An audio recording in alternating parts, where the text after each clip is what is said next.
Welcome to part 33 of Come, Follow Me. Let's go meet Matthew.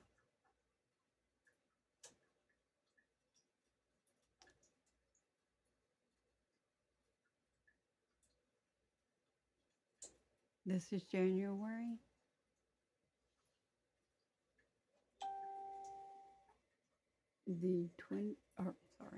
January the 12th of 2025. I about said 2025 before I said the date. Oh, goodness. Crazy times, crazy times. Anyways, let us get back into Matthew 16.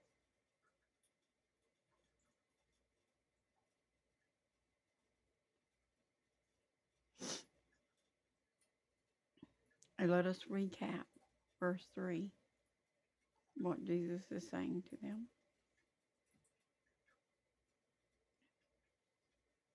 No, I wasn't actually reading what the book said when I was speaking a while ago. But he actually says exactly what I said. I didn't realize he said that there because I was looking off and looking up and just praying for strength to say what needed said.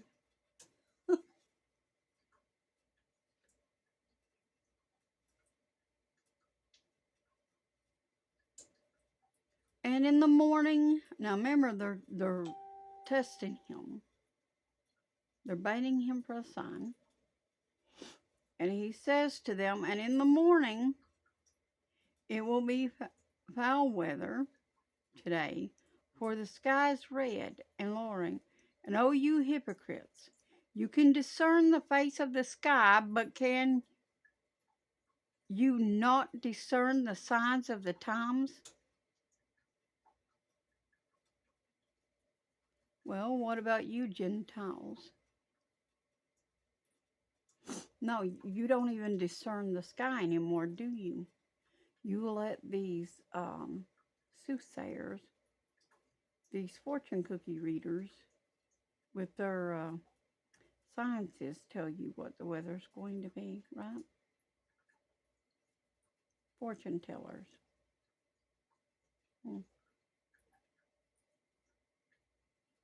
They tell you what the weather's going to be and you believe that.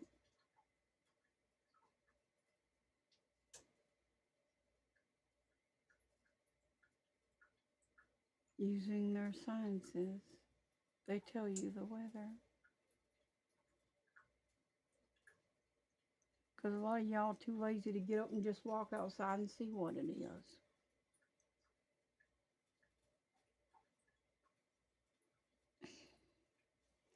How how are you to see the signs from God in the heavens if you don't go outside and actually look up?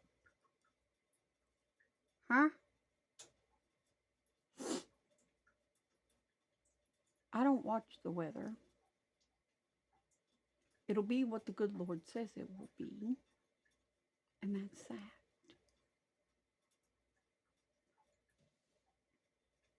It pays to be prepared and to be ready at all times.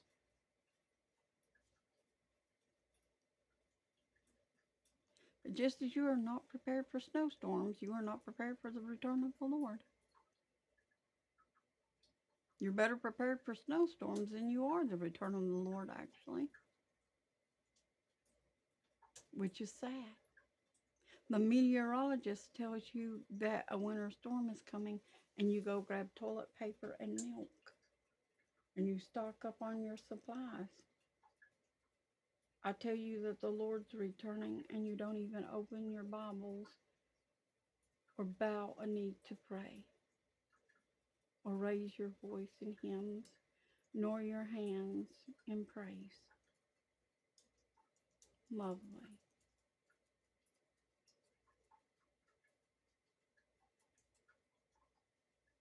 Tell me, how will you prepare when the rain of fire, the hellfire, rains down upon you? Sodom. How will you prepare for that? What will you run to the store to buy? To prep for that?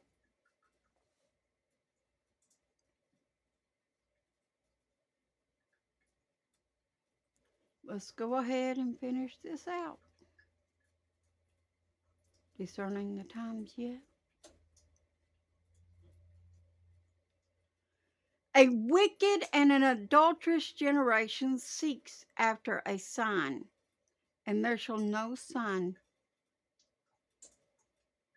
and there shall no sign be given to it, but the sign of the prophet Jonah. And he left them and departed.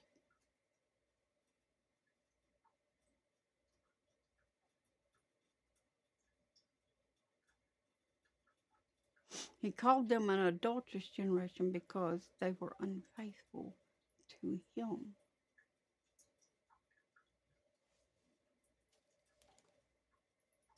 But you know what? In today's time, to call this generation a wicked and an adulterous generation could be meant in that way, and they're also adulterous to one another.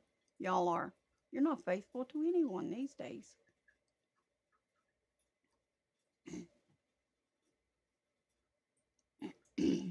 You're covenant breakers.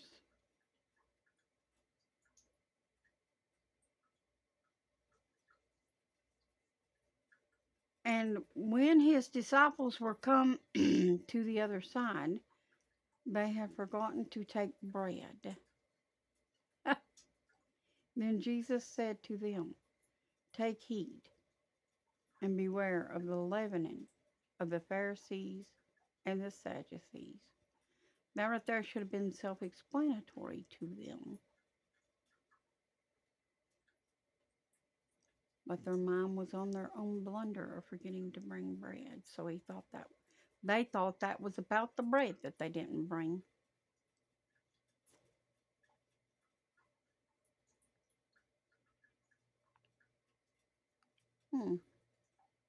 How sad.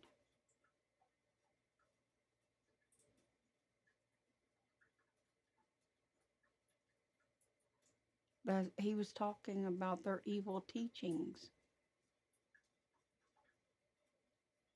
of the Pharisees and the Sadducees, which is what I keep trying to warn you about. Because they're not supposed to believe in science falsely. You believe in all kinds of sciences, but you do not believe in Jesus. He's been testing you for the last several years to see who would trust him and him alone.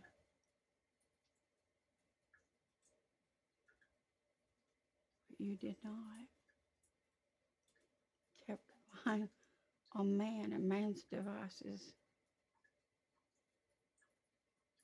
man's inventions, the works of man's hands.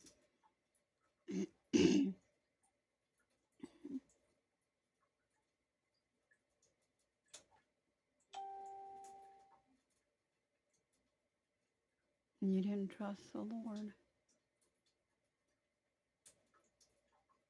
Tell me, do these doctors that prescribe you all these medications that have side effects, do they love you? Genuinely love you?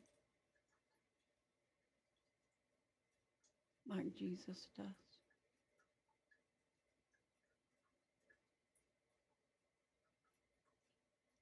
Tell me then, what is in it for them that they should heal you?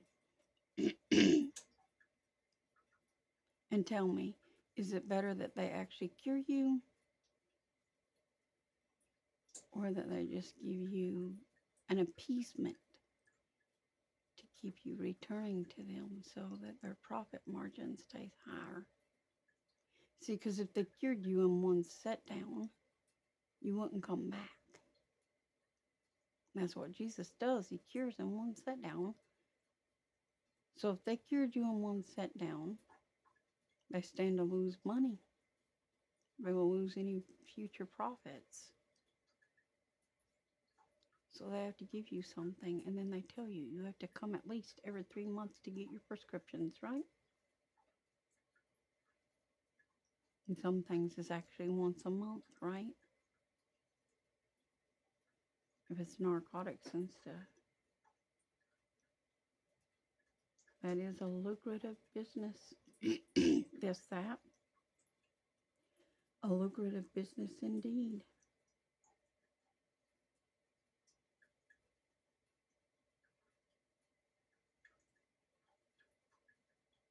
Still feeling like you need these prescriptions? Mm. Anyways, let's go on. Verse 7. And they reasoned among themselves, saying, It is become. And they reasoned among themselves, saying, It is because we have taken no bread. Told you. Which when Jesus perceived, he said to them, O you of little faith, why reason you among yourselves, because you have brought no bread? See, he perceived their faults. And still can. Still does to this day. Perceive thoughts.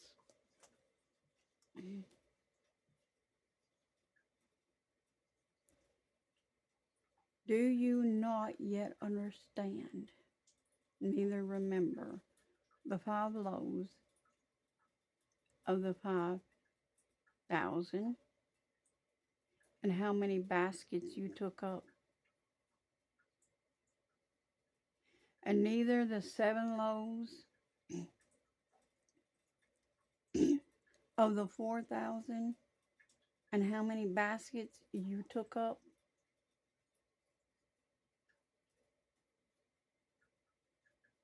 It's kind of funny, they took up 12 baskets from the 5,000 and only 7 from the 4,000 plus. Strange that, isn't it? Neither. How is it that you do not understand that I spoke it, not to you concerning bread, that you should be aware of the leavening of the Pharisees and of the Sadducees? That means they're evil. Then understood they how that he bid them not beware of the leavening of the bread, but of the doctrine of the Pharisees and of the Sadducees. Exactly. And I keep telling y'all to beware of this too. But you ain't listening. No, we can't take a little piece of this and a little piece of that from other doctrines and make a better gospel. We're not trying to build a bigger, better mousetrap. The Word of God has all that it needs to build a gospel and to build a temple for the Lord. These are the best instructions in the world. And if you'll follow them, you will build the best church in the world for the Lord. But if you do not follow these instructions, you will not build a temple to the Lord. You'll build a temple to someone else by taking a piece from this religion and a piece from that religion and a piece from that doctrine and a piece from this doctrine. And you put them all together and smush them together to make God knows what. That's what the world's doing. That's what the Antichrist and the beast system is doing. They're trying to pull all religions together and make one big doctrine out of everything. A smorgasbord of doctrines pulled together to make one. But you cannot do this. Because there is only one doctrine, and it is already written what that doctrine is. And that is the apostles' doctrine, and there is no other. I'll see you in the next part.